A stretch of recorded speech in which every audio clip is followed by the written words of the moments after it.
Sabka Vikas, stimulating balanced growth of all regions. The great Telugu poet and playwright Gurujada Apparao had said, Deshamante Manushulo, meaning a country is not just its soil.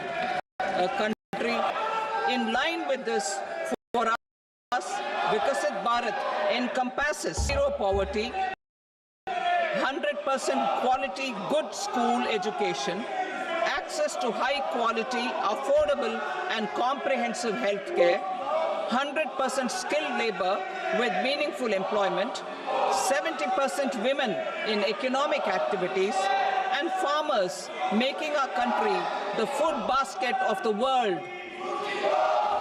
In this budget, the proposed development measures span 10 broad areas focusing on Garib, youth, Annadata and Nari, spurring agricultural growth and productivity, building rural prosperity and resilience, taking everyone together on an inclusive growth path, boosting manufacturing and furthering Make in India, supporting MSMEs, enabling employment-led development, investing reforms, agriculture as the first engine. Now I move to specific proposals, beginning with agriculture as the first engine.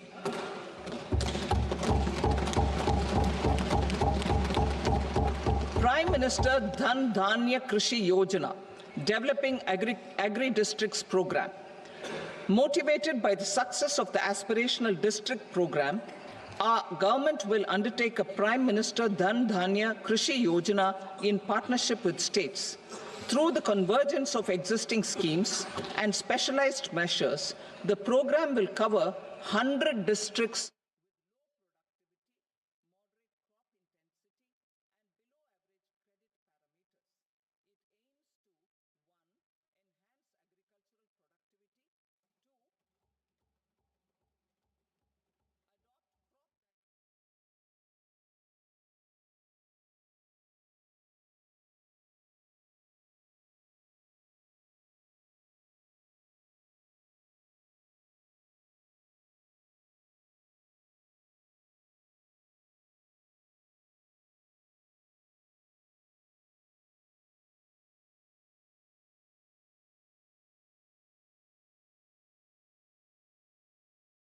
rural prosperity and resilience.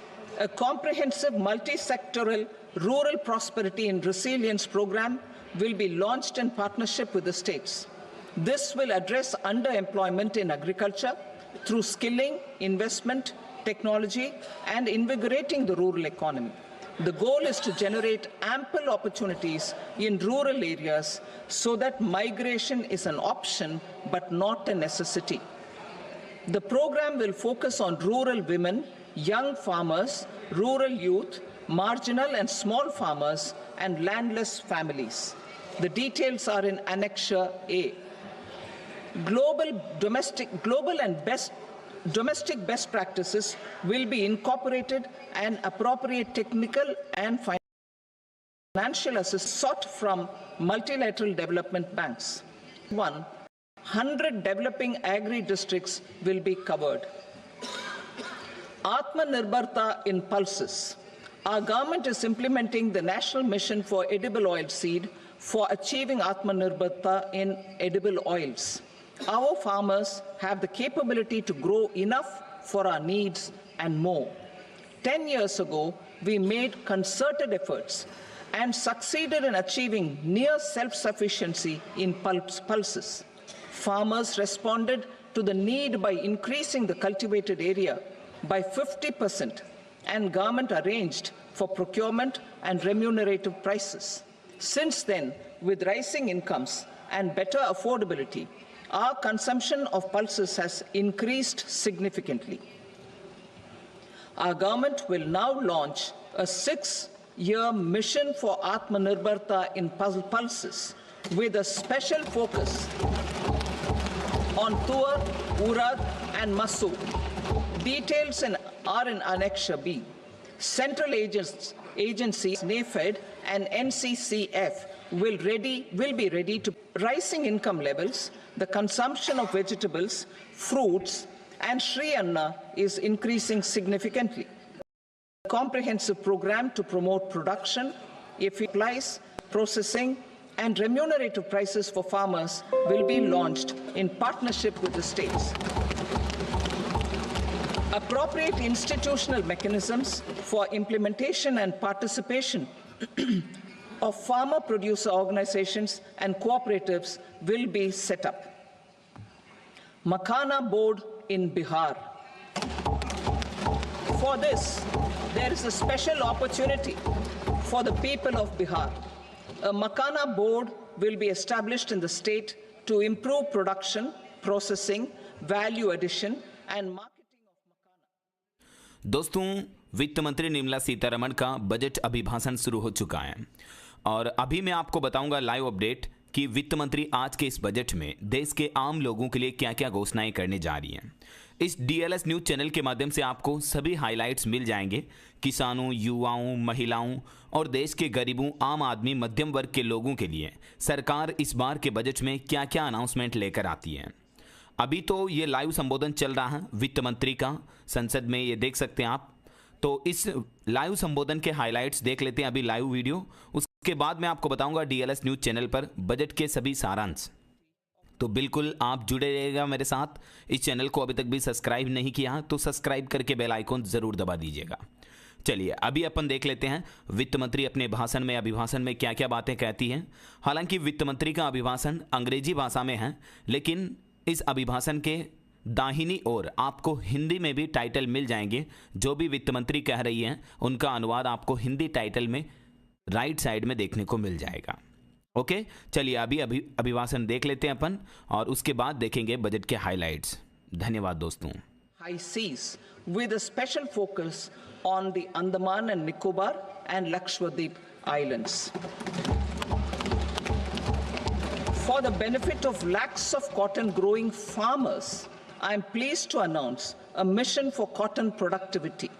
This 5-year mission will facilitate significant improvements in productivity and sustainability of cotton farming and promote extra long staple cotton varieties.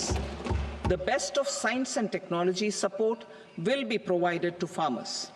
Aligned with our integrated 5F vision for the textile sector, this will help in increasing incomes of the farmers and ensure a steady supply of quality cotton for rejuvenating India's traditional textile sector.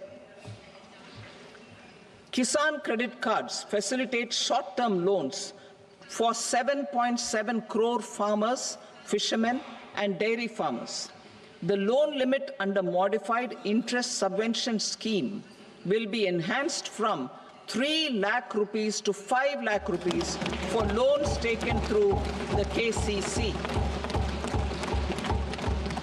For Atmanirbharta in urea production, our government had reopened 3 dormant urea plants in the eastern region.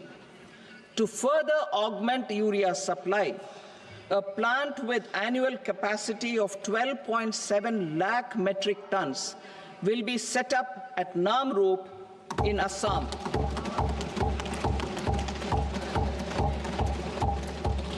India Post, with 1.5 lakh rural post offices, complemented by the India Post Payment Bank and a vast network of 2.4 lakh Dak Sevaks, will be repositioned to act as a catalyst for the rural economy. Details are at Annexure C. India Post will also be transformed as a large public logistics organization. This will meet the rising needs of Vishwakarmas, new entrepreneurs, women, self-help groups, MSMEs, and the large business organizations. Our government will provide support to NCDC for its lending operations for the cooperative sector. MSMEs as the second engine. Now I move to MSMEs as the second engine which encompasses manufacturing and services with a focus on MSMEs numbering 5.7 crores. Currently, over 1 crore registered MSMEs, employing 7.5 crore people and generating 36% of our manufacturing, have come together to position India as a global manufacturing hub. With their quality products, these MSMEs are responsible for 45% of our exports. To help them achieve higher efficiencies of scale, technological upgradation, and better access to capital, the investment and turnover limits for classification of all MSMEs will be enhanced to 2.5 and 2 times respectively. This will give them the confidence to grow and generate employment for our youth. The details are given in Annexure D. To improve access to credit, the credit guarantee cover will be enhanced. First, for micro and small enterprises from 5 crore to 10 crore rupees, leading to additional credit of 1.5 lakh crores in the next 5 years. Second, for startups from 10 crore rupees to 20 crore rupees, with the guarantee fee being moderated to 1% for loans in 27 focus sectors which are important for Atmanirbhar Bharat. And for well-run exporter MSMEs, for term loans up to 20 crore rupees. Also for the micro enterprises, we will introduce customized credit cards with a 5 lakh rupee limit for micro enterprises registered on Udyam portal. In the first year, 10 lakh such cards will be issued. Fund of funds for startups. The Alternate Investment Fund, AIFs, for startups have received commitments of more than 91,000 crores rupees. These are supported by the fund of funds set up with the Government of India's contribution of 10,000 crore rupees. Now, a new fund of funds with expanded scope and a fresh contribution of another 10,000 crore rupees will be set up. A new scheme will be launched for 5 lakh women, scheduled castes and scheduled tribes, first-time entrepreneurs. This will provide term loans up to 2 crore rupees during the next 5 years. The scheme will incorporate lessons from the successful Stand Up India scheme. Online capacity building for entrepreneurship and managerial skills will also be organized. Measures for labor-intensive sectors. To promote employment and entrepreneurship opportunities in labor-intensive sectors, our government will undertake specific policy and facilitation measures. To enhance the productivity, quality, and competitiveness of India's footwear and leather sector, a focused product scheme will be implemented. The scheme will support design capacity, component manufacturing, and machinery required for production of non-leather quality footwear, besides the support for leather footwear and products. The scheme is expected to facilitate employment for 22 lakh persons, generate over 4 lakh crore rupees, and exports of over 1.1 lakh crore rupees. Measures for the toys sector. Building on the National Action Plan for Toys, we will implement a scheme to make India a global hub for toys. The scheme will focus on development of clusters, skills, and a manufacturing ecosystem that will create high-quality, unique, innovative, and sustainable toys that will represent the Made in India brand. Support for food processing. In line with our commitment towards Purvodaya, we will establish a National Institute of Food Technology, Entrepreneurship and Management in Bihar. The institute will provide a strong fillip to food processing activities in the entire eastern region. This will result in 1. Enhanced income for the farmers through value addition to their produce, and 2. Skilling entrepreneurship and employment opportunities for the youth. Manufacturing mission, furthering Make in India. Our government will set up a national manufacturing mission covering small, medium and large industries for furthering Make in India by providing policy support, execution roadmaps, governance and monitoring framework for central ministries and states. Details are in Annexure E. Given our commitment to climate-friendly development, the mission will also support clean tech manufacturing. This will aim to improve domestic value addition and build our ecosystem for solar PV cells, EV batteries, motors and controllers, electrolyzers, wind turbines, very high voltage transmission equipment and grid-scale batteries. Investment as the third engine. Now I move to investment as the third engine, which encompasses investing in people, investing in the economy, and investing in innovation. Investing in people. Saksham Anganwadi and Poshan 2.0. Saksham Anganwadi and Poshan 2.0 program provides nutritional support to more than 8 crore children, 1 crore pregnant women and lactating mothers all over the country, and about 20 lakh adolescent girls in aspirational districts and the Northeast region. The cost norms for these nutritional support will be enhanced appropriately. Atal Tinkering Labs. 50,000 Atal Tinkering Labs will be set up in government schools in the next 5 years to cultivate the spirit of curiosity and innovation and foster a scientific temper among young minds. Broadband connectivity to government secondary schools and PHCs. Broadband connectivity will be provided to all government secondary schools and primary health centers in rural areas under the BharatNet project. Bharatiya Bhasha Pustak Scheme. We propose to implement a Bharatiya Bhasha Pustak scheme to provide digital form Indian language books for schools and for higher education. This aims to help students understand their subjects better and in their language. National Centers of Excellence for Skilling. Building on the initiative announced in the July 24 budget, 5 national centers of excellence for skilling will be set up with global expertise and partnerships to equip our youth with the skills required for Make for India, Make for the World manufacturing. The partnership will cover curriculum design, training of trainers, and a skills certification framework and periodic reviews.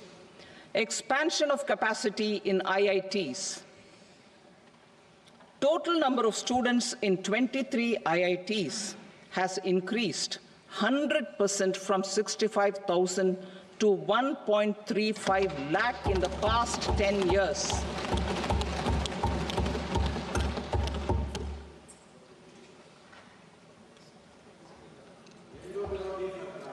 Additional infrastructure will be created in the 5 IITs started after 2014 to facilitate education for 6,500 more students.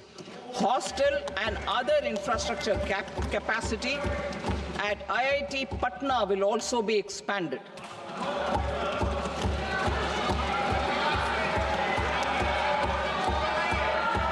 Center of Excellence.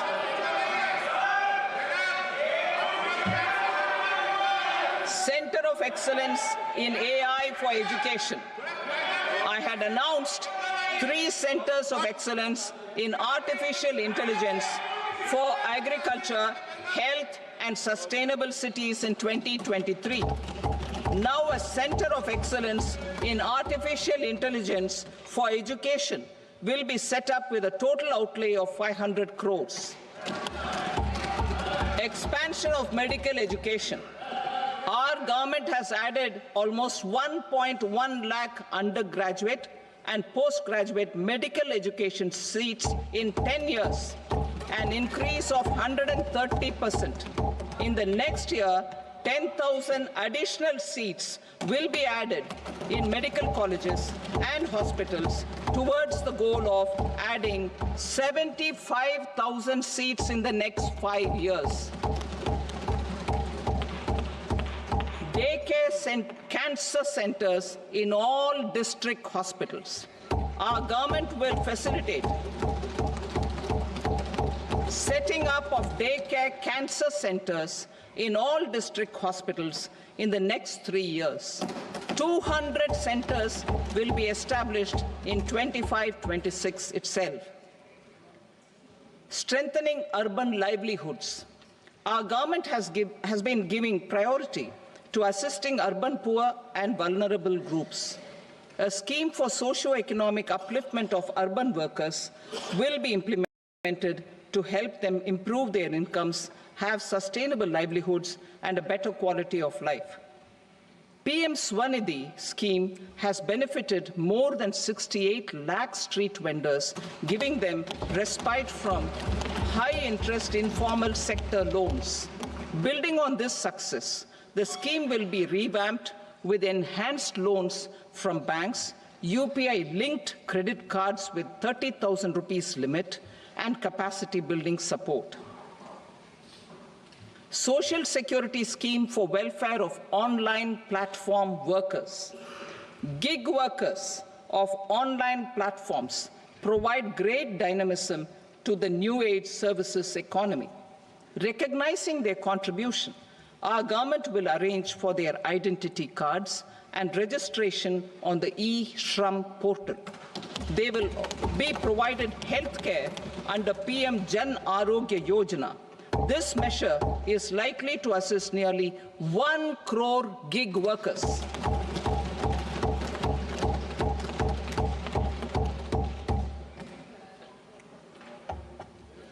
Investing in the economy. Public-private partnership in infrastructure. Each infrastructure-related ministry will come up with a 3-year pipeline of projects that can be implemented in PPP mode. States will also be encouraged to do so and can seek support from the India Infrastructure Project Development Fund, which is a scheme to prepare PPP proposals. Support to states for infrastructure. An outlay of 1.5 lakh crore is proposed for the 50-year interest-free loans to states for capital expenditure and incentives for reforms. Building on the success of the first asset monetization plan announced in 2021, the second plan for 2025 to 30 will be launched to plow back capital of 10 lakh crore in new projects. Regulatory and fiscal measures will be fine-tuned to support the plan. Jal Jeevan Mission. Since 2019, 15 crore households representing 80% of India's rural population have been provided access to portable tap water connections. To achieve 100% coverage, I am pleased to announce the extension of this mission until 2028 with an enhanced total outlay. The mission's focus will be on the quality of infrastructure and O&M of rural piped water supply schemes through Jan Bhagidari. A separate MOU or separate MOUs will be signed with the states and union territories to ensure sustainability and citizen-centric water services delivery. Urban sector reforms. Building on the July budget proposals, urban sector reforms related to governance, municipal services, urban land, and planning will be incentivized. Urban Challenge Fund. The government will set up an Urban Challenge Fund of 1 lakh crore rupees to implement the proposals for cities as growth hubs, creative redevelopment of cities, and for water and sanitation purposes announced in the July budget. This fund will finance up to 25% of the cost of bankable projects, with a stipulation that at least 50% of the cost is funded from bonds, bank loans, and PPPs. An allocation of 10,000 crore is proposed in 2025-26.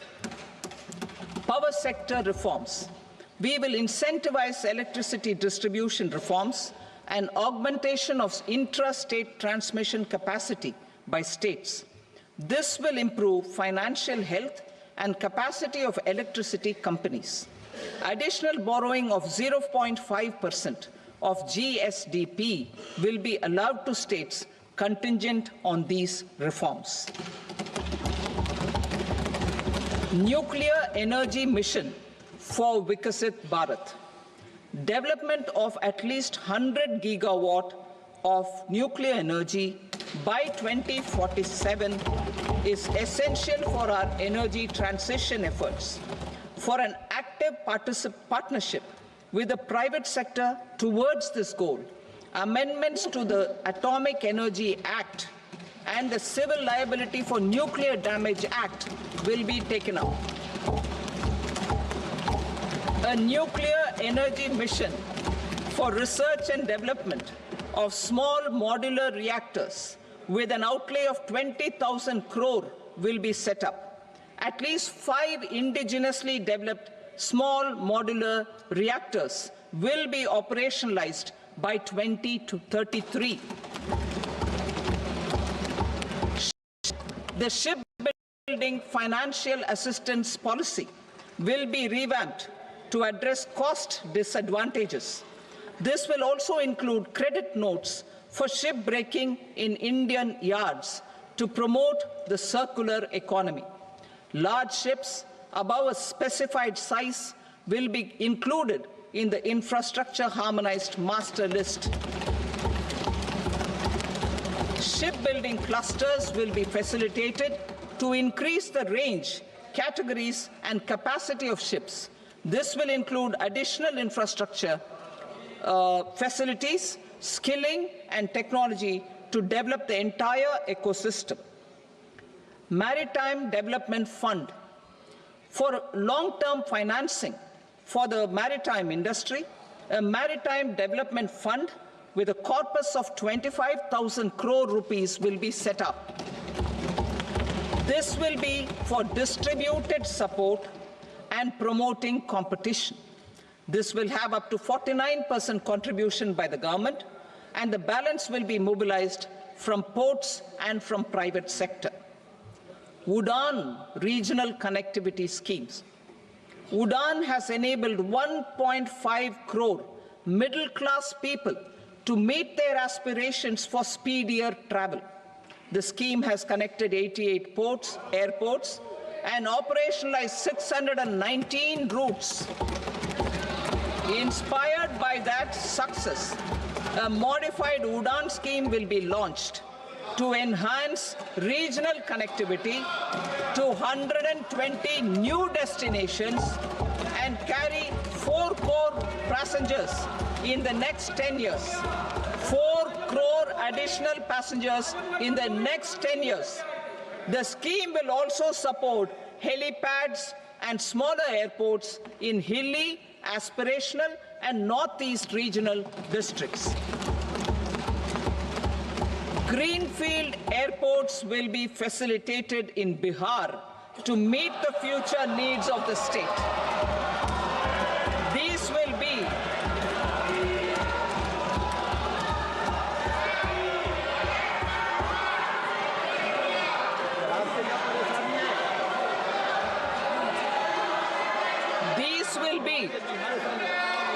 This will be in addition to the expansion of the capacity of Patna Airport and a brownfield airport in Beta. Western Kosi Canal project in Mithilanchal. Financial support will be provided for the Western Kosi Canal ERM project, benefiting a large number of farmers cultivating over 50,000 hectares of land in the Mithilanchal region of Bihar. Mining sector reforms. Mining sector reforms, including those for minor minerals, will be encouraged through sharing of best practices and institutions of a state mining index. A policy for recovery of critical minerals from tailings will be brought out. Under the special window for affordable and mid-income housing, SWAMI, 50,000 dwelling units in stressed housing projects have been completed and keys handed over to home buyers. Another 40,000 units will be completed in 2025, further helping middle-class families who are paying EMIs on loans taken for apartments while also paying rent for their current dwellings. Building on this success, SWAMI Fund 2 will be established as a blended finance facility with contribution from the government, banks, and private investors. This fund of 15,000 crore rupees will aim for expeditious completion of another 1 lakh units. PM Gati Shakti data for private sector. For furthering PPPs and assisting the private sector in project planning, access to relevant data and maps from the PM Gati Shakti portal will be provided. Tourism for employment-led growth. Top 50 tourist destination sites in the country will be developed in partnership with states through a challenge mode. Land for building key infrastructure will have to be provided by the states. Hotels in these destinations will be included in the infrastructure harmonized list. The following measures will be taken for facilitating employment-led growth.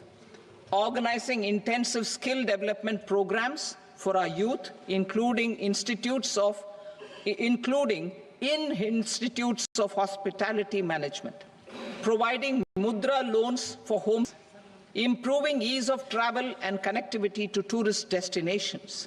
Providing performance-linked incentives to states for effective destination management, including tourist amenities, cleanliness, and marketing efforts. And introducing streamlined e-visa facilities along with visa fee waivers for certain tourist groups. Continuing with the emphasis of spiritual and religious significance in the July budget, there will be a special focus on destinations related to the lifetimes of Lord Buddha. Medical tourism and heal in India. Medical tourism and heal in India will be promoted in partnership with the private sector, along with capacity building and easier visa norms. Investing in innovation. To implement private sector-driven research, development, and innovation initiatives announced in the July budget, I am now allocating 20,000 crore rupees for this purpose. A deep tech fund of funds will also be explored to catalyze the next generation startups as a part of this initiative. In the next 5 years, under the PM Research Fellowship Scheme, we will provide 10,000 fellowships for technological research in IITs and IISc with enhanced financial support. The second gene bank with 10 lakh germplasm lines will be set up for future food and nutritional security. This will provide conservation support to both public and private sectors, for genetic resources. We will start a national geospatial mission to develop foundational geospatial infrastructure and data. Using PM Gati Shakti, this mission will facilitate modernization of land records, urban planning, and design of infrastructure projects. A Gyan Bharatam mission for survey, documentation, and conservation of our manuscript heritage with academic institutions, museums, libraries, and private collectors will be undertaken to cover more than 1 crore manuscripts. We will set up a national digital repository of Indian knowledge systems for knowledge sharing.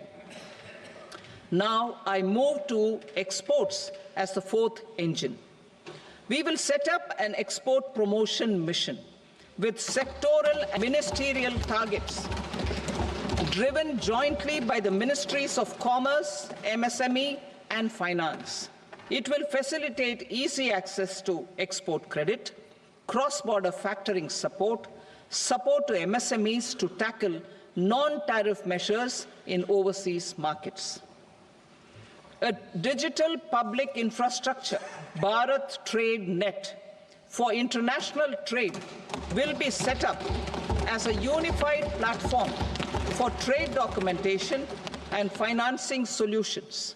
This will complement the Unified Logistics Interface platform. The BTN will be aligned with international practices. Support will be provided to develop domestic manufacturing capacities for our economy's integration with global supply chains. Sectors will be identified based on objective criteria. Facilitation groups with participation of senior officers and industry representatives will be formed for select products and supply chains. Through this, there are huge opportunities related to Industry 4.0, which needs high skills and talent. Our youth have both. Our government will support the domestic electronic equipment industry to leverage this opportunity for the benefit of our youth.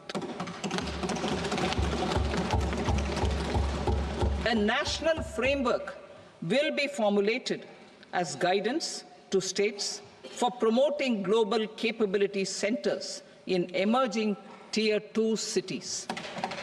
This will suggest measures for enhancing availability of talent and infrastructure, building bylaw reforms, and mechanisms for collaboration with industry.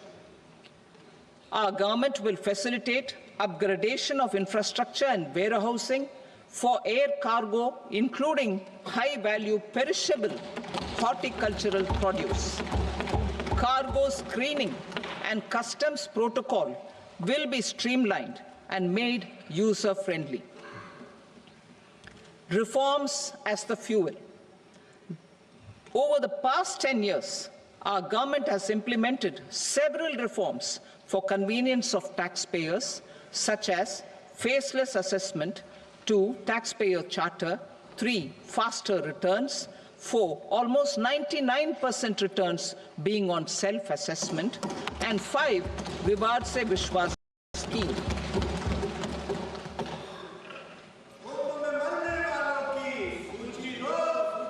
Continuing these efforts, I reaffirm the commitment of the tax department to trust first, scrutinize later. I also propose to introduce the new income tax bill next week. I will detail the indirect tax reforms and changes in direct taxes in Part B. Financial sector reforms. The FDI limit for the insurance sector will be raised from 74 to 100%. This enhanced limit will be available for those companies which invest the entire premium in India. The current guardrails and conditionalities associated with foreign investment will be reviewed and simplified. The services of India Post Payment Bank will be deepened and expanded in rural areas. NABFID will set up a partial credit enhancement facility for corporate bonds for infrastructure. Public sector banks will develop Grameen Credit Score Framework to serve the credit needs of SHG members and people in rural areas.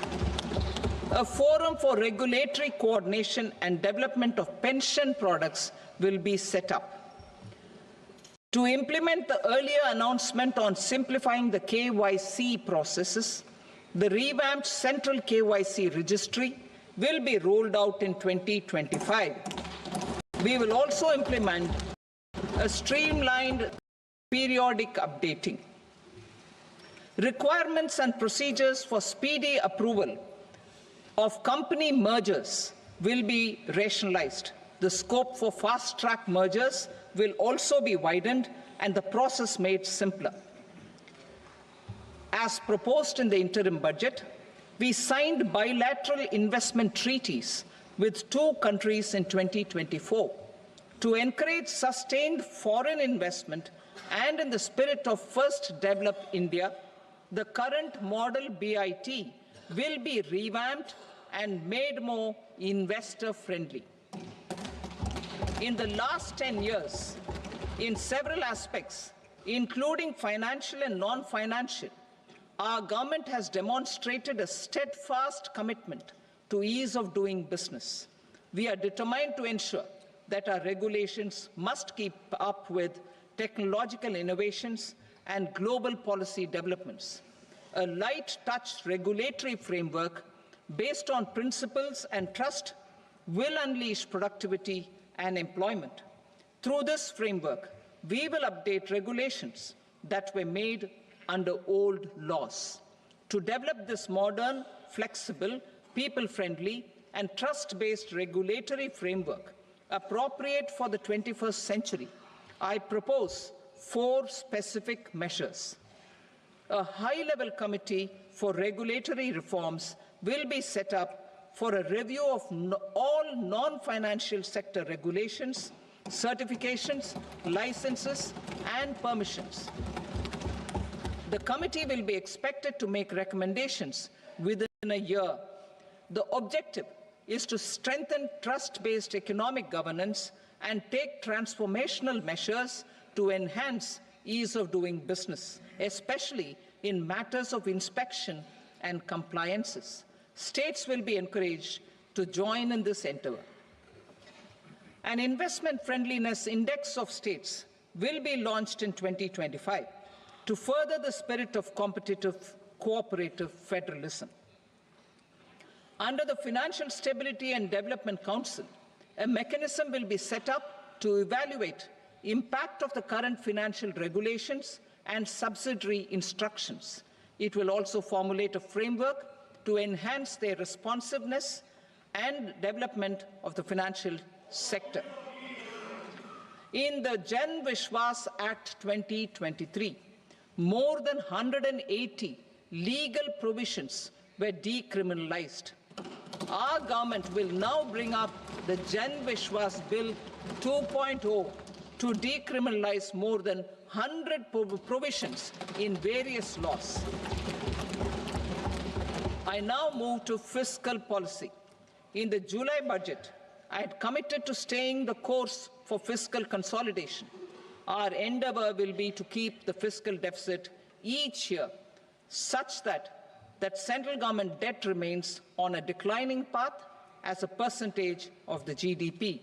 The roadmap for the next 6 years has been detailed in the FRBM statement. Revised estimates for 2024-25. The revised estimate of the total receipts other than borrowings is 31 lakh crore rupees, of which the net tax receipts are 25.57 lakh crore rupees. The revised estimate of the total expenditure is 47.16 lakh crore rupees, of which the capital expenditure is about 10.18 lakh crore rupees. The revised estimate of the fiscal deficit is 4.8% of the GDP. Budget estimates for 25-26.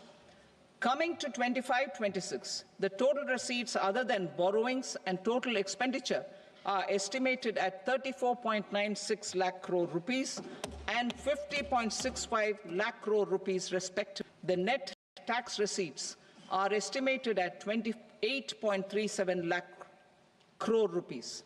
The fiscal deficit is estimated to be 4.4% of GDP. To finance the fiscal deficit, the net market borrowings from dated securities are estimated at 11.54 lakh crore. The balance financing is expected to come from small savings and other sources. The gross market borrowings are estimated at 14.82 lakh crore rupees. I will now move to Part B. Indirect taxes. My proposals relating to customs aim to rationalize tariff structure and address duty inversion. These will also support domestic manufacturing and value addition, promote exports, facilitate trade, and provide relief to common people. Rationalization of customs tariff structure for industrial goods. As a part of comprehensive review of customs rate structure announced in July 2024 budget, I propose to 1. Remove 7 tariff rates. This is over and above the 7 tariff rates removed in 23-24 budget. After this, they will 2. Apply appropriate cess to broadly maintain effective duty incidence, except on a few items where such incidence will reduce marginally. 3. Levy not more than 1 cess or surcharge. Therefore, I propose to exempt social welfare surcharge on 82 tariff lines that are subject to a cess. I shall now take up sector-specific proposals. To provide relief to patients, particularly those suffering from cancer, rare diseases, and other severe chronic diseases, I propose to add 36 life-saving drugs and medicines to the list of medicines fully exempted from basic custom duty.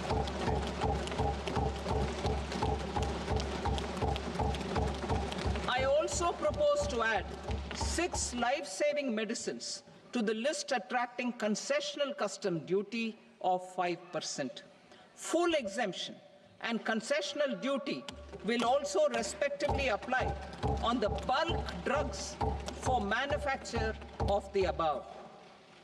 Specified drugs and medicines under patient assistance programs run by the pharmaceutical companies are fully exempt from BCD, provided the medicines are supplied free of cost to the patients.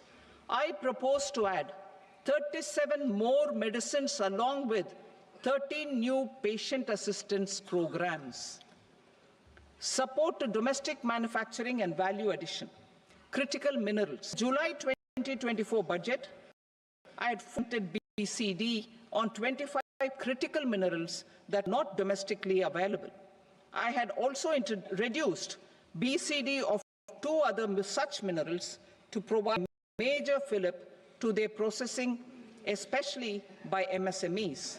Now, I propose to fully exempt cobalt powder and waste, the scrap of lithium-ion battery, lead, zinc, and 12 more critical minerals.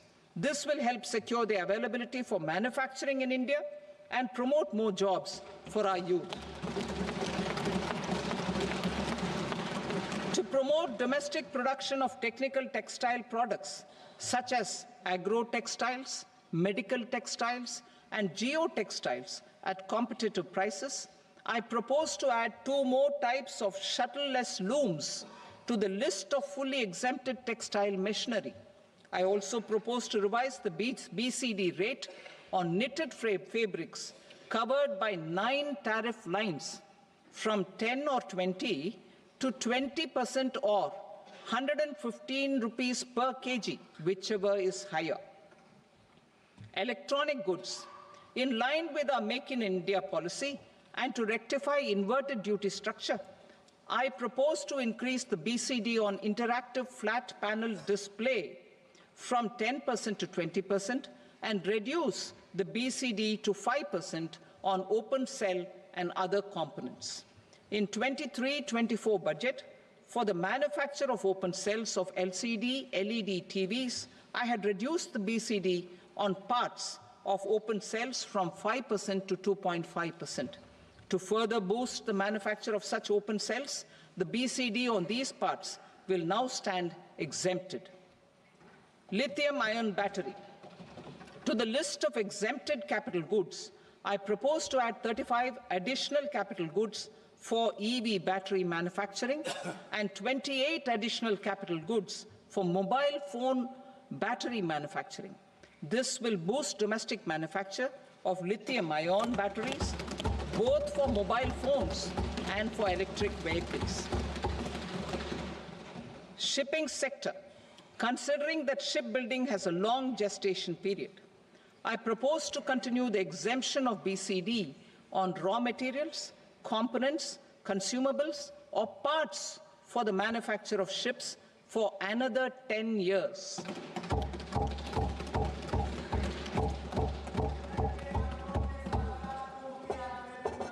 I also propose the same dispensation for shipbreaking to make it more competitive.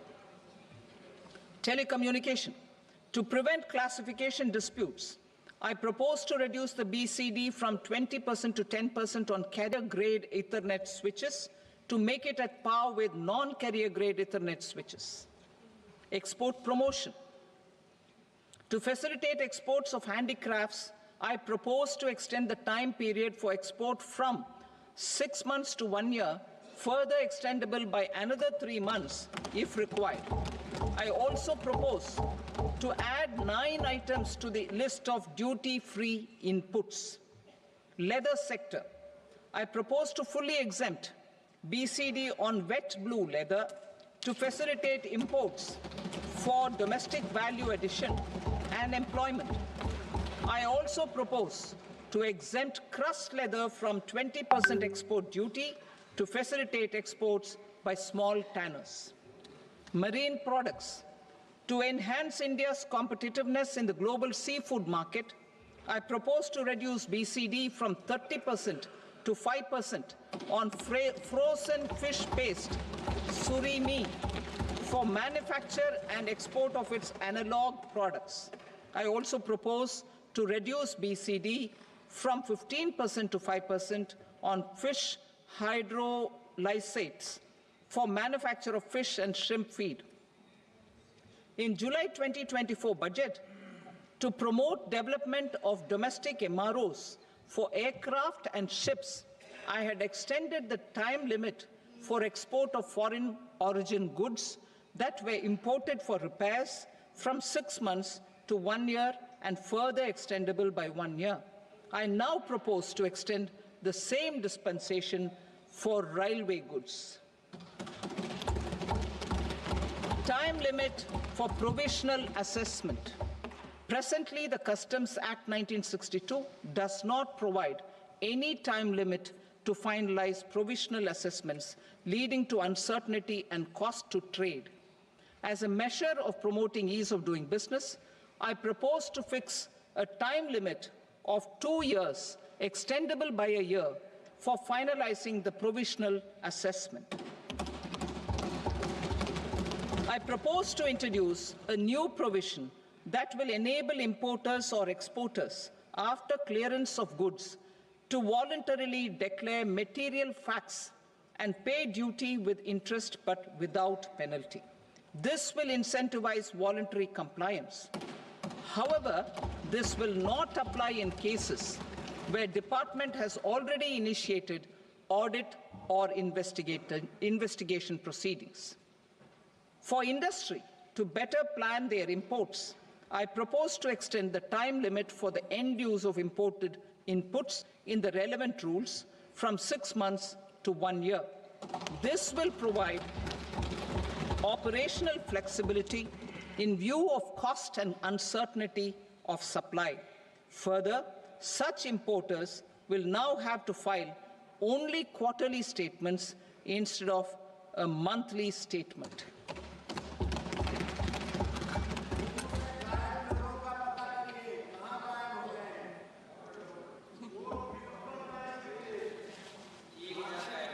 I now come to my direct tax proposals. In Part A, I have briefly underlined taxation reforms as one of key reforms to realize our vision of Vikasit Bharat. In respect of criminal law, our government had earlier ushered in Bharatiya Nyaya Sanhita, replacing Bharatiya Danda Sanhita. I am happy to inform this august House and the country that for new income tax bill will carry forward the same spirit of Nyaya in its drafting as well. The new bill will be clear and direct in text, with close to half of the present law in terms of both chapters and words.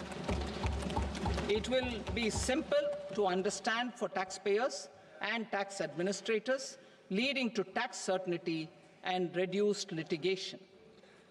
Reforms, however, are not a destination. They are means to achieve good governance for our people and economy. Providing good governance primarily involves being responsive. The Tirukural captures this in verse 542, which reads, "Vaanokki vaazhum ulagallam, mannavan kol nokki vaazhum kudi," meaning, just as the living beings live expecting rains, citizens live expecting good governance. Our government is committed to keeping an ear to the ground and a finger on the pulse and responding while balancing our national building efforts.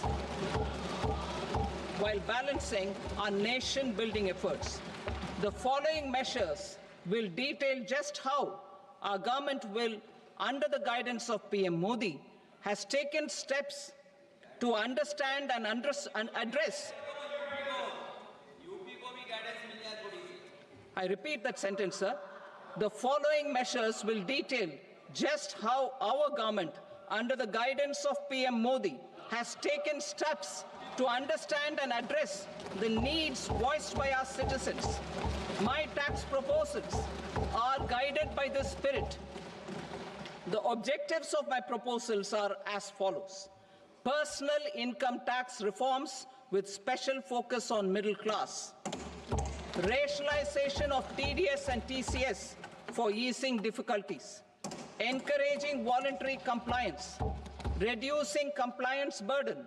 Ease of doing business, employment and investment. I will come to my proposal on personal income tax towards the end. TDS and TCS, rationalization for easing difficulties. I propose to rationalize tax deduction at source, TDS, by reducing the number of rates and thresholds above which TDS is deducted. Further, threshold amounts for tax deduction will be increased for better clarity and uniformity. The limit for tax deduction on interest for senior citizens is being doubled from the present 50,000 rupees to 1 lakh rupees. Similarly, the annual limit of 2.40 lakh rupees for TDS on rent is being increased to 6 lakh rupees. This will reduce the number of transactions liable to TDS, thus benefiting small taxpayers receiving small payments. The threshold to collect tax at source, the TCS, on remittances under RBI's liberalized remittance scheme, the LRS, is proposed to be increased from 7 lakh to 10 lakhs. I also propose to remove TCS on remittances for education purposes, where such remittances is out of a loan taken from a specified financial institution. Both TDS and TCS are being applied on any transaction related to sale of goods. To prevent such compliance difficulties, I propose to omit the TCS. I also propose that the provisions of the higher TDS deduction will now apply only in non-PAN cases. In July 2024, the delay for payment of TDS up to the due date of filing statement was decriminalized. I propose to provide the same relaxation to TCS provisions as well.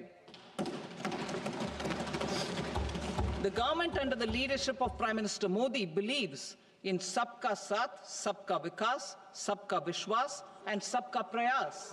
In line with this, we brought in updated return facility in 2022 for voluntary compliance by taxpayers who had omitted to report their correct income. Our trust in taxpayers was proved right. Nearly 90 lakh taxpayers voluntarily updated their incomes by paying additional tax. Taking this trust further, I now propose to extend the time limit to file updated returns for any assessment year from the current limit of 2 years to 4 years. I propose to reduce the compliance burden for small charitable trusts and institutions by increasing their period of registration from 5 years to 10 years. It is also proposed that disproportionate consequences do not arise for minor defaults, such as incomplete applications filed by charitable entities.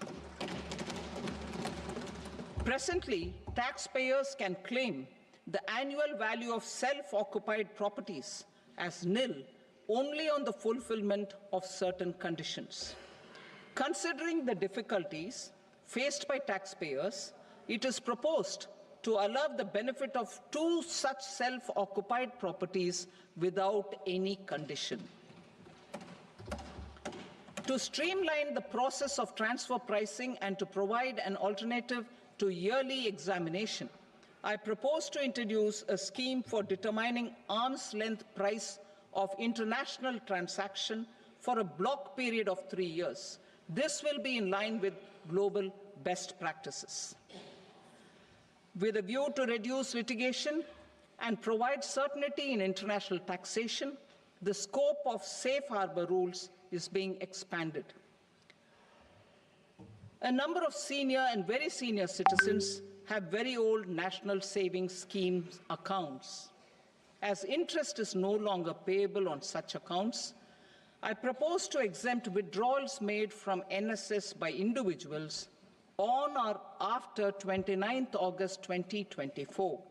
I am also proposing to allow similar treatment to NPS Vatsalya accounts as is available to normal NPS accounts subject to overall limits. In my speech in July 2024, I promised that all processes, including giving effect to appellate orders, shall be digitalized and made paperless over the next 2 years. So I'm happy to announce that digitalization is being made operational now. In July 2024, we brought in the Vivad Se Vishwas scheme to resolve income tax disputes pending in appeal. The scheme has received a great response, with nearly 33,000 taxpayers having availed of the scheme to settle their disputes. I have a few proposals to promote investment and employment. It is proposed to provide a presumptive taxation regime for non-residents who provide services to a resident company that is establishing or operating an electronics manufacturing facility.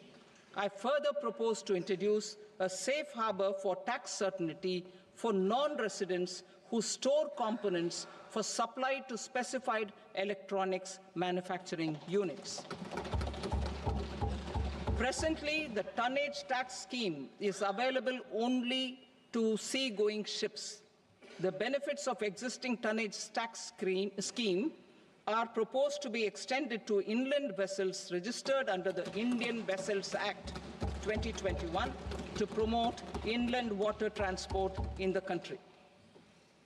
Extension for incorporation of startups. We continue to support the Indian startup ecosystem. I propose to extend the period of incorporation by 5 years to allow the benefit available to startups which are incorporated before 1/4/2030. In order to attract and promote additional activities in the IFSC, I am inter alia proposing specific benefits to ship leasing units, insurance offices, and treasury centers of global companies which are set up in IFSC. Further, to claim benefits, the cutoff date for commencement in IFSC has also been extended by 5 years to 31/3/2030. Category 1 and Category 2 AIFs are undertaking investments in infrastructure in such sectors. I propose to provide certainty of taxation to these entities on the gains from securities, from sovereign wealth funds and pension funds to the infrastructure sector.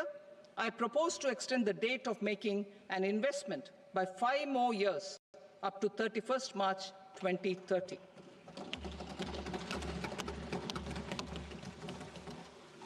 Personal income tax reforms with special focus on middle class. Democracy, demography, and demand are the key support pillars in our journey towards Vikasit Bharat. The middle class provides strength for India's growth. This government, under the leadership of Prime Minister Modi, has always believed in the admirable energy and ability of the middle class in nation building. In recognition of their contribution,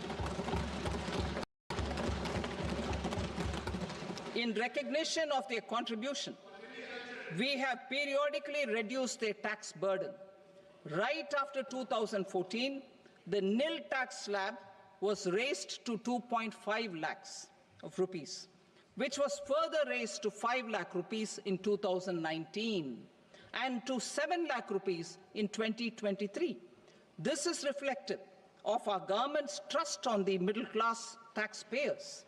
I am now happy to announce that there will be no income tax payable up to income of 12 lakh rupees.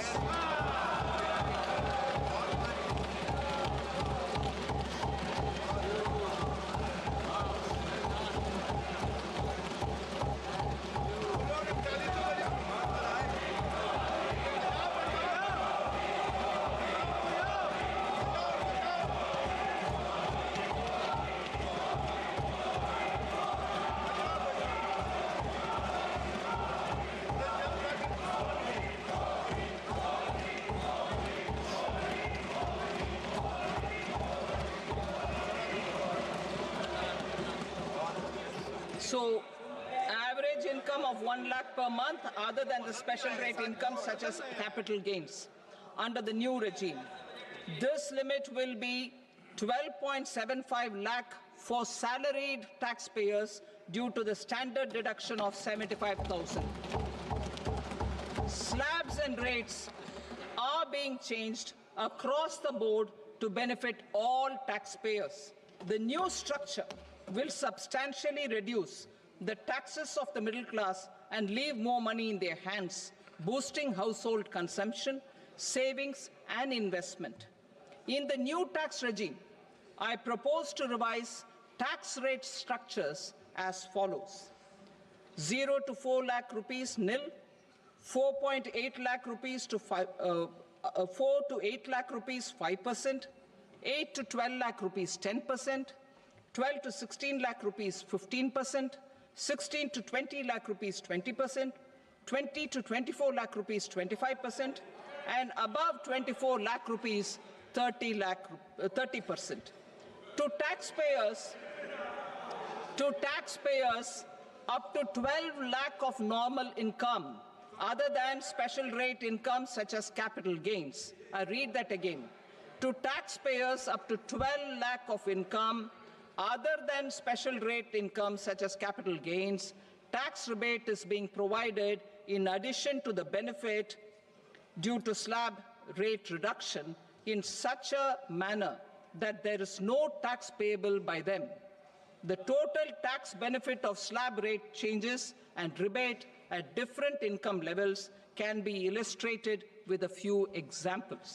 A taxpayer in the new regime with an income of 12 lakh rupees will get a benefit of 80,000 rupees in tax, which is 100% of tax payable as per the existing rates. A person having income of 18 lakh rupees will get a benefit of 70,000 rupees in tax, that is 30% of tax payable as per existing rates. A person with an income of 25 lakh gets a benefit of 1,10,000 rupees, that is 25% of his tax payable as per existing rates. Details of my tax proposals are given in the annexure. As a result of these proposals, Honorable Speaker, sir, revenue of about 1 lakh crore in direct taxes and 2,600 crores in indirect taxes will be foregone. Mr. Speaker, sir, with this, I commend the budget to this august House.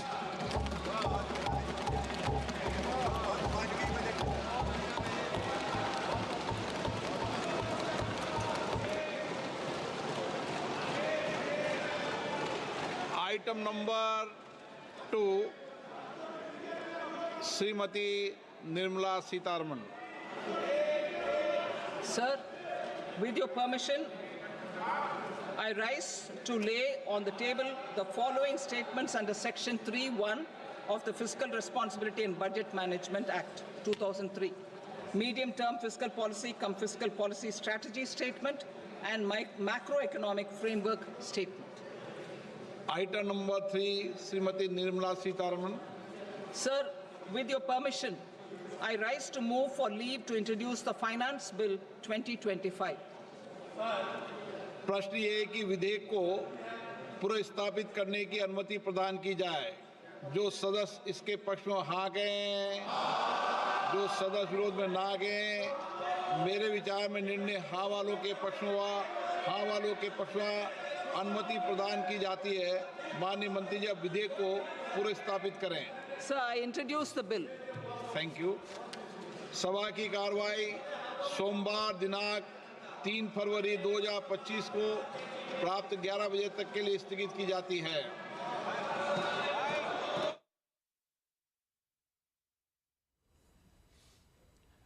तो ये budget जो है अब पेश हो चुका है और ऐसे ही वाकई जो तमाम उम्मीदें थीं वो इस बजट से पूरी होती नजर आ रही हैं. हर वर्ग का ख्याल इस बजट में रखा गया है. बिल्कुल बिल्कुल. युवाओं की बात करें, किसानों की बात करें, महिलाओं की बात करें, सबका ख्याल रखा गया और मिडिल क्लास का सबसे ज्यादा ख्याल रखा गया. क्योंकि अभी अभी जो उन्होंने बजट भाषण खत्म होने से पहले टैक्स स्लैब की घोषणा की, उसमें 0 से लेके 4 लाख तक, जी हाँ, 0 से लेके 4 लाख तक जो बजट है, बजट में आयकर दाताओं के लिए एक बड़ी छूट इसका ऐलान किया गया. जी हाँ, जिस बात का हम अभी जिक्र कर रहे थे, इस बजट में जो मिडिल क्लास है, जो इनकम टैक्स पेयर्स हैं, उनके लिए बड़ी छूट. 4 से 8 लाख तक की आमदनी पर 5% टैक्स और 0 से लेकर 4 लाख रुपए तक पर बिल्कुल भी टैक्स नहीं, 0% टैक्स. और उसके बाद से आप देखिए, 4 लाख से 8 लाख पर 5%, 8 लाख से 12 लाख पर 10% का टैक्स, 12 लाख से 16 लाख पर 15% का टैक्स, 16 लाख से 20 लाख पर 20% का टैक्स और 20 लाख से 24 लाख की आमदनी पर 25% का टैक्स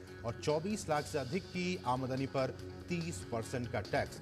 तो जो सबसे बड़ा फायदा मिडिल क्लास को, जिनकी आमदनी 4 लाख रुपए तक, 4 लाख रुपए की तक पर 0 टैक्स रहेगा और 4 लाख से लेकर 8 लाख रुपए तक पर आपको 5% का टैक्स दिया जाएगा. तो मिडिल क्लास के लिए एक बहुत बड़ी राहत इस टैक्स के बोझ की. बिल्कुल, जो टैक्स पेयर्स है इस तरह की उम्मीद वो कर रहे थे और वही एक बड़ा लाभ यहाँ पर दिख रहा है. देखिए किस तरीके से 4 से 8 लाख की जो आमदनी है उस पर 5% का टैक्स होगा. जो नई स्लैब अब सामने आ रही है 8 से 12 लाख की अगर बात की जाए, अगर इतनी आए हैं तो उस पर 10% आपका टैक्स लगेगा. इसके साथ साथ 12 से 16 लाख की अगर हम बात कर रहे हैं तो इस पर 15% और साथ ही साथ अगर बात की जाए 16 से 20 लाख तक की आय पर ये जो टैक्स है वो 20% लगाया जाएगा. साथ ही साथ आप देख सकते हैं 20 से 24% की जब हम बात कर रहे हैं तो उस पर 25% और 24 लाख से अधिक पर 30% जो टैक्स है वो लगाया जाएगा. तो ये बड़ी राहत कहीं ना कहीं जब मिडिल क्लास की हम बात कर रहे हैं और खासतौर से अब 4 साल तक रिटर्न दाखिल किया जा सकेगा. ये ऐलान मंत्री निर्मला सीतारमण ने खासतौर से बुजुर्गों के लिए जो टीडीएस की सीमा है वो भी दोगुनी की गई है। बुजुर्गों को यहां राहत दी गई है। वरिष्ठ नागरिकों की अगर बात की जाए, इलेक्ट्रॉनिक सहित कई चीजों पर कस्टम ड्यूटी जो है उसको घटा दिया गया है। ये बड़ी ब्रेकिंग बजट की इस वक्त आपको हम बता रहे हैं। बीमा क्षेत्र की अगर बात की जाए तो एफडीआई की सीमा को 100% यहां पर कर दिया गया है। पहले 74% ये थी, और खासतौर से गंभीर बीमारियों की जो दवाएं हैं उसमें 36 दवाएं ड्यूटी फ्री कर दी गई हैं। जी हां, इस वक्त की तमाम जो बड़ी खबरें हैं बजट की वो बता रहे हैं आपको। कस्टम में 7 टैरिफ रेट जो हैं वो हटाए जाएंगे। साथ ही साथ और जो बदलाव हुए हैं, खासतौर से किसान क्रेडिट कार्ड की जो लिमिट है उसको बढ़ाकर 5 लाख रुपए कर दिया गया है। हर एक क्षेत्र को देखिए किस तरीके का फायदा जो है इस बजट से मिलने जा रहा है। किसानों के लिए पीएम धन धान्य योजना की बात कही गई है, जिसके तहत करीब जो 100 जिले हैं उनको शामिल किया जाएगा। बिहार की अगर बात की जाए तो यहाँ पर मखाना बोर्ड की स्थापना की जाएगी, और किस तरीके से जो कृषि है वो कहीं ना कहीं मजबूती देगी अर्थव्यवस्था को। राज्य को 1.5 लाख करोड़ रुपए तक का जो ब्याज मुक्त ऋण दिया जाएगा। ये तमाम बड़ी बातें इस बजट की। एमएसएमई सेक्टर की बात की जाए तो क्रेडिट गारंटी कवर बढ़ाकर अब 10 करोड़ रुपए किया गया है। ये तमाम बड़ी बातें। अगले 3 साल की अगर बात की जाए तो सभी जिलों में कैंसर सेंटर जो हैं वो बनाए जाएंगे अगले 3 साल में। साथ ही साथ डे कैंसर की बात कही गई। मेडिकल कॉलेजेस में करीब 10,000 सीटें जो हैं वो बढ़ाई जाएंगी। किस तरीके से विस्तार किया जा रहा है। शिक्षा क्षेत्र की बात की जाए और खासतौर से शिक्षा के लिए सेंटर ऑफ एक्सीलेंस एआई जो हैं वो बनाए जाएंगे। करीब 500 करोड़ का जो प्रावधान है वो इसके लिए 20,000 करोड़ का न्यूक्लियर एनर्जी का मिशन बनेगा। 2047 तक 100 गीगावाट नव की ऊर्जा का लक्ष्य रखा गया है। जी, अगर हम न्यूक्लियर पावर की बात कर रहे हैं उसके लिए बाकायदा ये मिशन, और खासतौर से मेरीटाइम डेवलपमेंट फंड जो है वो बनाया जाएगा। हर एक मोर्चे पर किस तरीके से जो मजबूती है वो मिलती हुई नजर आएगी। मध्यम वर्ग के लिए 40,000 अधूरे घर जो हैं वो भी बनाए जाएंगे। तो हर एक क्षेत्र के लिए, हर एक वर्ग के लिए यहाँ पर इस बजट में काफ़ी कुछ। अनुलिपि संरक्षण के लिए ज्ञान भटन मिशन जो है उसकी घोषणा यहाँ की गई है। साथ ही साथ अगर बात की जाए अंतर्राष्ट्रीय कारोबार के लिए भारत ट्रेड नेट भी बनेगा। डीपीआई जो है वो और देखिए किस तरीके से मजबूत होता हुआ नजर आएगा। और मेडिकल टूरिज्म के लिए भी वीज़ा नियमों में छूट का प्रावधान यहाँ पर रखा गया है। उसके तहत भी छूट मिलेगी और इसके जरिए जो बढ़ावा है वो दिया जाएगा। सभी सरकारी स्कूलों में ब्रॉडबैंड कनेक्टिविटी जो है वो मुहैया कराई जाएगी। किस तरीके से विकसित भारत की तरफ एक मजबूत कदम, खिलौना का ग्लोबल हब बनने का जो लक्ष्य रखा गया है, यानी जब हम टॉयज़ की बात करें उसके लिए कैसे भारत जो है एक ग्लोबल हब के रूप में बेहतर तरीके से उभरेगा। स्टार्टअप को 2030 तक छूट जो है उन पर बरकरार रहेगी। ये तमाम ऐसे फैक्टर्स जो कि कहीं ना कहीं मजबूती देते नजर आएंगे। प्रोफेशनल असेसमेंट की सीमा अब अधिकतम 3 साल की गई है। साथ ही साथ अगर बात की जाए तो भगवान बुद्ध से जुड़े जो आध्यात्मिक स्थल हैं वो उनका और विकास होगा, वो और विकसित होंगे। तो किस तरीके से धार्मिक पर्यटन की जब हम बात कर रहे हैं, नई उड़ान योजना में 4 करोड़ मुसाफिर जो हैं उनका लक्ष्य रखा गया है। किस तरीके से लाभान्वित उनको किया जाएगा। तो ये तमाम बड़ी बातें इस बजट 2025 की। क्या कुछ खास रहा है इस बजट में लगातार आपको हम बता रहे हैं। और सबसे महत्वपूर्ण, जब टैक्स स्लैब की बात कर रहे हैं, जो टैक्स पेयर्स हैं उनकी जो बड़ी उम्मीद थी वो लगभग पूरी होती हुई। 4 से 8 लाख की आमदनी पर आपको जैसा हमने बताया कि किस तरीके से 5% टैक्स, 8 से 12 लाख की जो आय है उस पर 10% टैक्स, और साथ ही साथ जब 12 से 16 तक की जो आय है उस पर 15%, जबकि 16 से 20 पर ये हो जाएगा 20%। और वहीं जब हम बात कर रहे हैं इससे अधिक की, यानी 20 से 24 लाख की अगर आपकी आय है तो उस पर करीब 25% अब आपको टैक्स देना होगा। इससे देखिए कितनी बचत होगी। और 24 लाख से ऊपर है तो करीब 30% टैक्स राहत जो है एक वो बड़ी दी गई है। और इसके जरिए जो बचत है वो लगातार की आपको मिल सकेगी। और अगले सप्ताह जो नया टैक्स विधेयक है वो भी आएगा। जी हाँ, इनकम टैक्स बिल का उन्होंने जिक्र किया है, इस पर और जानकारी आपको हम देंगे। और अब अगले 4 साल जो उनमें रिटर्न आप दाखिल कर सकते हैं। ये तमाम बड़ी बातें वित्त मंत्री निर्मला सीतारमण ने कही हैं। वरिष्ठ नागरिकों की बात की जाए, बुजुर्गों के लिए जो टीडीएस की सीमा है उसको दोगुना कर दिया गया है। किस तरीके से जो वरिष्ठ नागरिक हैं उनको उसका लाभ मिलेगा। और जो आइटम सस्ते हुए हैं, देखिए इलेक्ट्रॉनिक सहित कई चीज़ों पर कस्टम ड्यूटी घटाई गई है। तो टीवी एलईडी की बात की जाए या ईवी कार की हम बात करें, इस पर इसका सीधा असर आएगा। बीमा क्षेत्र, वहाँ पर एफडीआई की सीमा अब 100% कर दी गई है। और साथ खासतौर से जब हम बता रहे हैं आपको जो गंभीर बीमारियों के लिए 36 दवाएं वो भी ड्यूटी फ्री की गई हैं, जिसमें कैंसर की जो दवाएं हैं वो भी शामिल हैं। साथ ही साथ कस्टम में 7 टैरिफ रेट हटाए जाएंगे।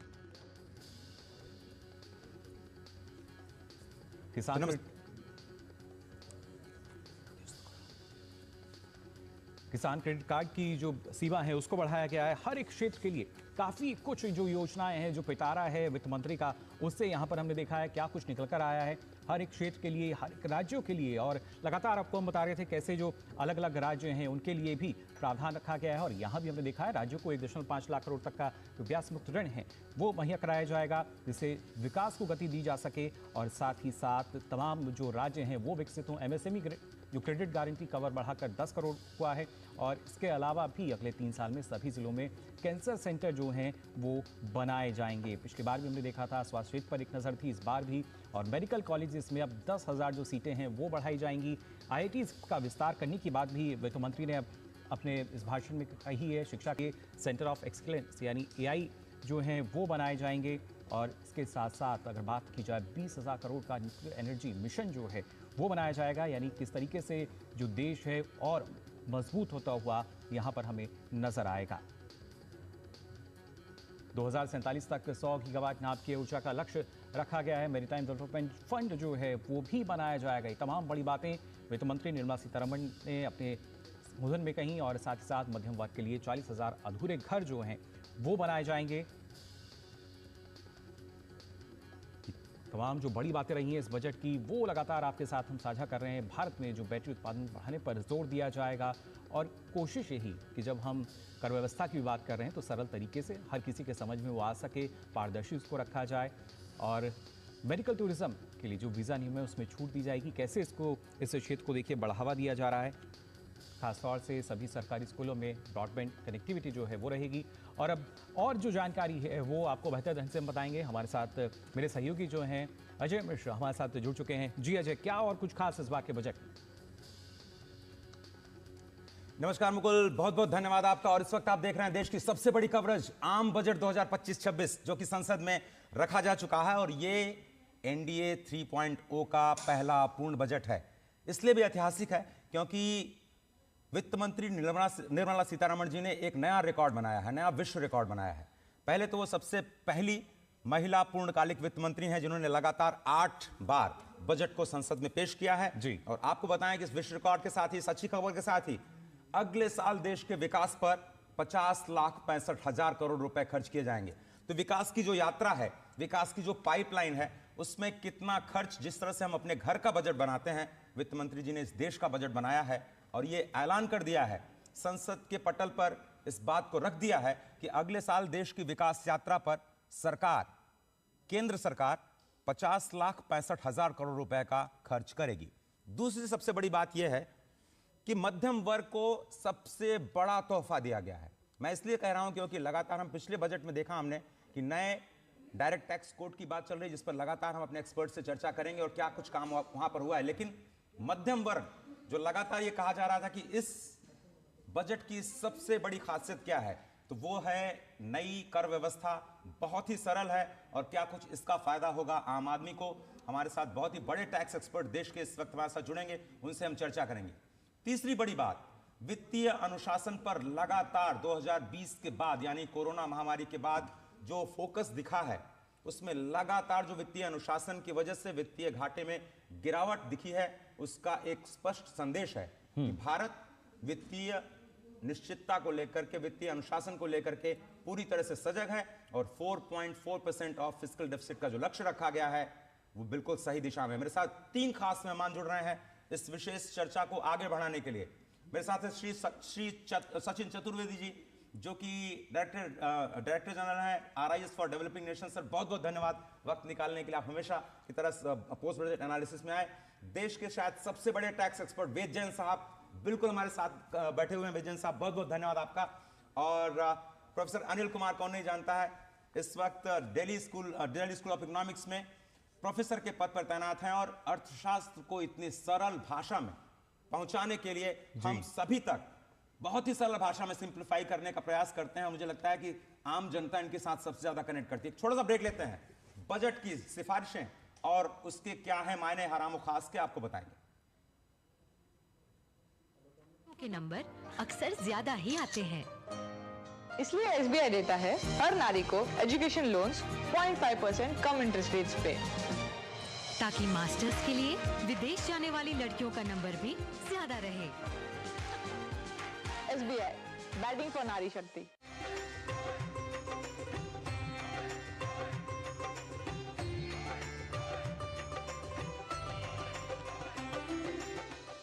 पर लोन लेने के लिए खुद का हैवी मार्जिन लगाना पड़ता है। 80% तक का बिजनेस लोन मिलेगा, हाँ? वो भी कोलैटरल फ्री। अच्छा, 5 करोड़ तक। बैंक